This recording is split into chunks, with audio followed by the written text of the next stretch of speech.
Have you ever watched professional motorcycle racers doing this? Or this?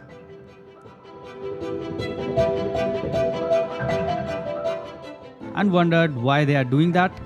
Well, in this video, I'm going to tell you about 5 of those things and the reason why racers do it. Because believe me, going at speeds of over 300 kilometers per hour when they can't even rest their butt on the saddle, there's nothing that these guys would do if it wasn't helping them to go faster. Welcome to AutoFed, this is your host Abhimanyu and you're watching 5 strange things that MotoGP racers do to go fast on a racetrack.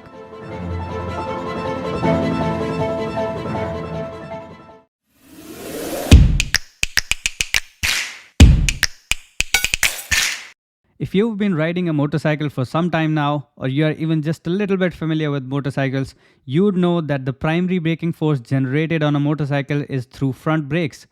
But we have all seen MotoGP bikes fitted with thumb brakes on the left side of the handlebar, or if you have a good eye for detail, you might have simply noticed the riders pushing on the foot-activated rear brake pedal. In fact, some MotoGP riders have even went on to say that they use the rear brake more than the front brake. Now don't get them wrong, of course 90% of the braking force is generated by the front brake, but it is in terms of the time spent per lap that the rear brake is used more. And that makes sense because when you use the front brake, you are only using it while entering the corner or let's say trail braking till the apex. But the rear brake actually can be used while entering the corner, taking the corner or even exiting the corner.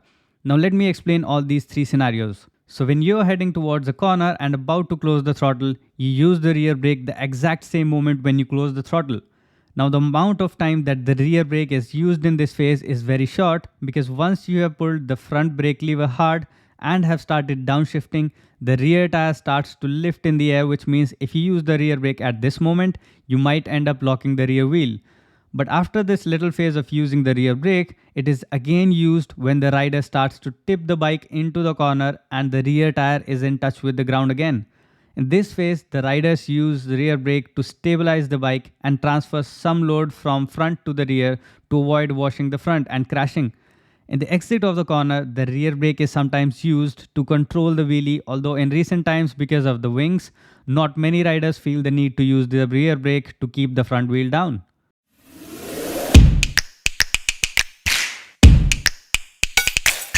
Now we all know that having the front wheel in the air or sliding the rear wheel might look cool, but they will stop you from going fast. Well, turns out, not entirely. High performance tires are designed to give their maximum grip at a certain temperature range and interestingly, a bit of slide.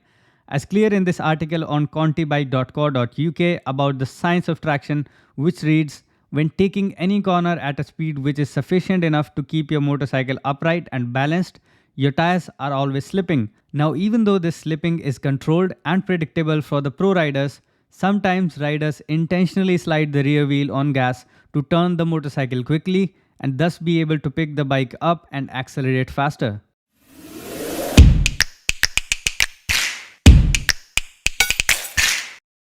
The leg dangle is something actually Valentino Rossi did first and then other riders intuitively tried and adopted it into their riding style.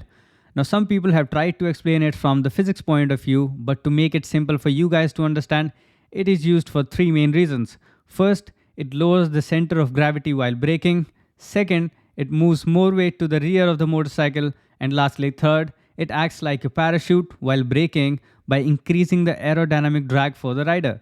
Although a lot of currently MotoGP riders have adopted the leg dangle in their riding style, it is still something subjective and only riders who feel comfortable with it use it, with its effects merely cutting a tenth or two around every lap.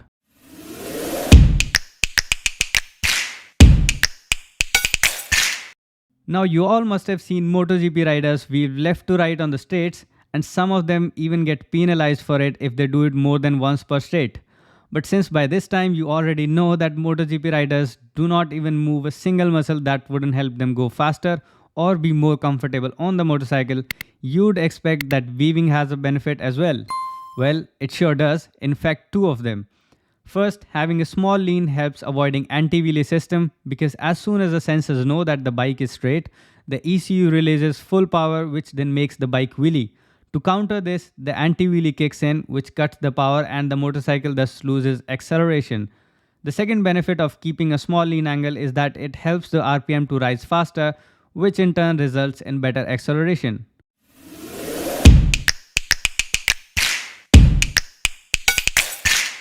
The fifth strange thing that MotoGP riders do to go faster is weighing the foot pegs. Now this thing is not actually that strange because some part of it is actually taught in motorcycle racing schools. The only difference is that the pro riders take it to a whole another level and use it for almost everything that they do on the motorcycle, and sometimes even more. In 2017, there was a video of Jack Miller explaining how he weighs the outer foot peg to help stand up the bike and make transitions. In addition to that, the MotoGP riders put weight on the inside foot peg as well to assist with the turning. They used it to put more weight on the front or the rear and basically stand on the foot peg sometimes to make the bike do what they want. One of the most extreme showcases of this can be seen in Portugal, which is a track with multiple elevations where the riders can be seen using a lot of this to help keep the bike stable by moving their body weight in the best way possible. So these were the 5 strange things that I could include in this video that MotoGP racers do to go fast on a racetrack. Now if you watched a MotoGP race and seen something like this, do let me know in the comment section, and don't forget to subscribe to the channel for more videos like this. Until next time, ciao.